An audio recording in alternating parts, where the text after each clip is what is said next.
At this age, most of my days are quiet. The house wakes up slowly, just like I do.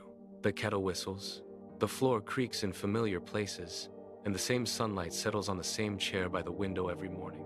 There aren't many surprises left, but sometimes a name crosses my mind, and when it does, the whole room feels different.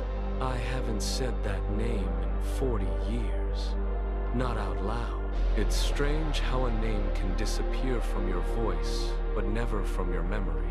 You stop saying it one day, thinking time will take care of the rest, thinking the world will move forward and carry you with it. Most of the time, it does. But every now and then, it doesn't. I was 42 the last time I said it. I remember the day clearly, though I pretend I don't. Late autumn. The trees were already thinning out, and the air had that cold smell that means winter isn't far away.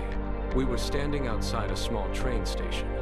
Nothing dramatic happened. No shouting, no grand speeches, just two people standing there longer than they should have. People walked past us with their luggage, their lives, their destinations, and eventually, the train arrived. I said the name once more, quietly.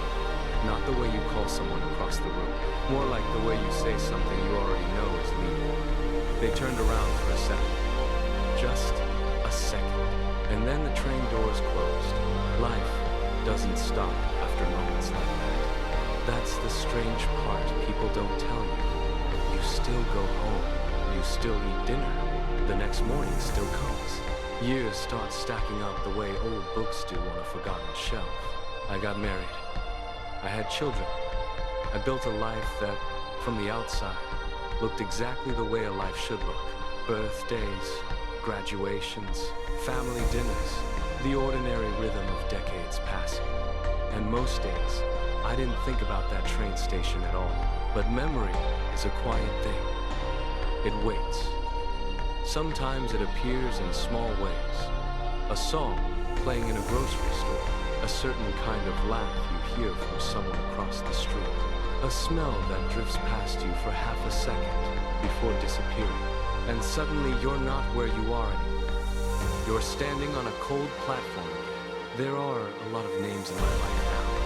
Doctors, neighbors, the names of my grandchildren written on birthday cards I sometimes forget to mail on time.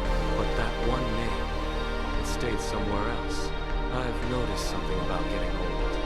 The world slowly becomes quieter around you.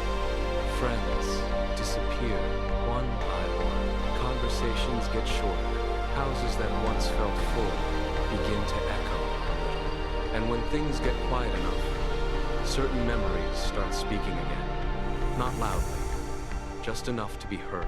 I sometimes wonder what would happen if I said the name out loud now, right here in this room. There's no one here to hear it anyway. Maybe the walls would keep it. Maybe it would float out the window and disappear like it was supposed to all those years ago. Or maybe nothing would happen at all. 40 years is a long time. Long enough for cities to change, for people to grow older, for entire lives to be lived. But not always long enough for certain things to fully leave you. I don't know where that person is now. I stopped wondering about that a long time ago. Life has a way of closing doors quietly when you're not paying attention. Still, sometimes I sit by the window in the evening when the light starts fading. And for a moment, I remember the exact sound my voice made when I said that name the last time.